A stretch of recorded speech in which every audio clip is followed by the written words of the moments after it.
Now call on Christen Graham to be followed by Malcolm Chisholm. Thank you, Deputy Presiding Officer. I have to agree with David McLetchie that power devolved is indeed power retained.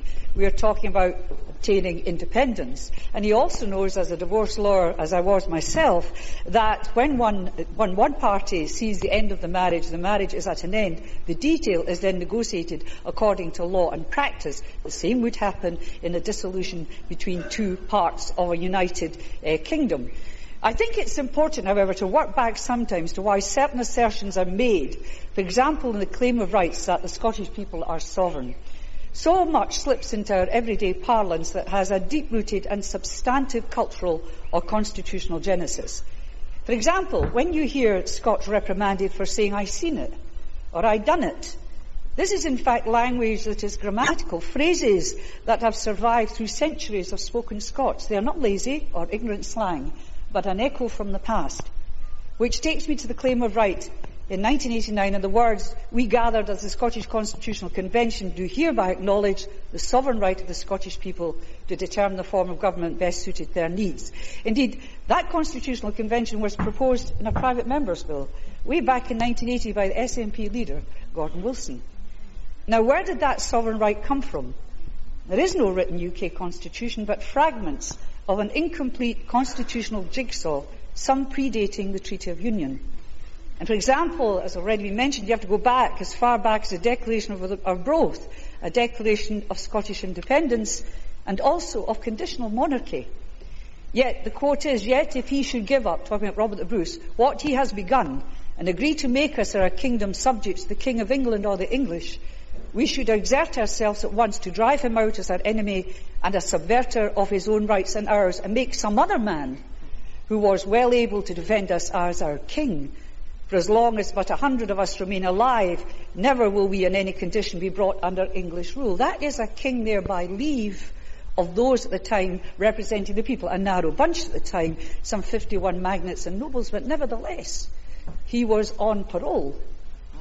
Now, the significance of those words resonating through the centuries are that the monarch, the power to rule, was conditional on the will of the then people of Scotland. This is reflected in the fact that Queen Elizabeth is Queen of Scots and not of Scotland.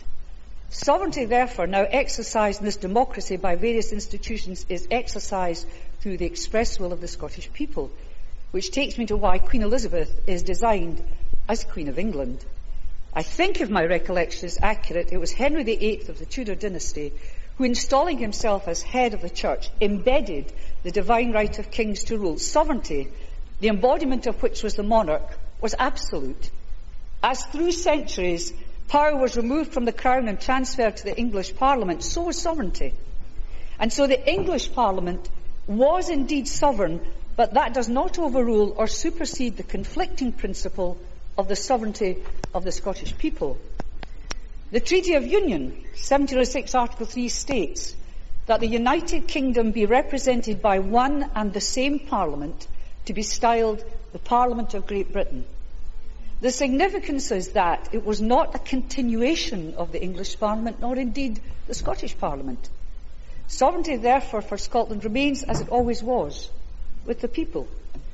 I can also pray and aid the case of McCormick against the Lord Advocate, 1953 session cases. It was the blowing up of the post boxes with E2R in them because Elizabeth was the first Elizabeth of Scotland. And the following remarks made obiter in that case, and I quote, "Considering that the Union legislation extinguished the Parliaments of England and Scotland and replaced them by a new Parliament of Great Britain, I have difficulty in seeing why it should have been supposed that the new Parliament of Great Britain must inherit all the peculiar characteristics of the English Parliament, as if all that happened in 1707 was that the Scottish representatives were admitted to the Parliament of England. That was not done. The principle of the unlimited sovereignty of Parliament is a distinctly English principle which has no counterpart in Scottish constitutional law."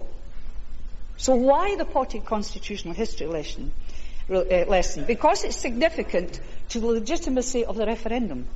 It is, of course, not consultative. It has legal, constitutional authority as well as political authority.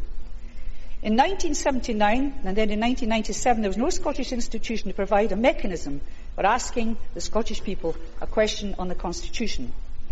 In 1979, the UK government took it upon itself by drawing up a referendum and, of course, drew up the questions, chose the date, 1st of March 1979, right in the middle of the winter of discontent when snow was falling over Scotland. That in itself was an omen. But the 40% rule, which effectively counted the dead and those not exercising their franchise to vote as a no, was the real treachery, compounded by Sir Alec Douglas, whom, on the eve of poll broadcasting, we should vote no for a better deal. Plus ça change. Plus c'est la même chose. Now we have our own mechanism in the Scottish Parliament, but we don't need to have a Parliament.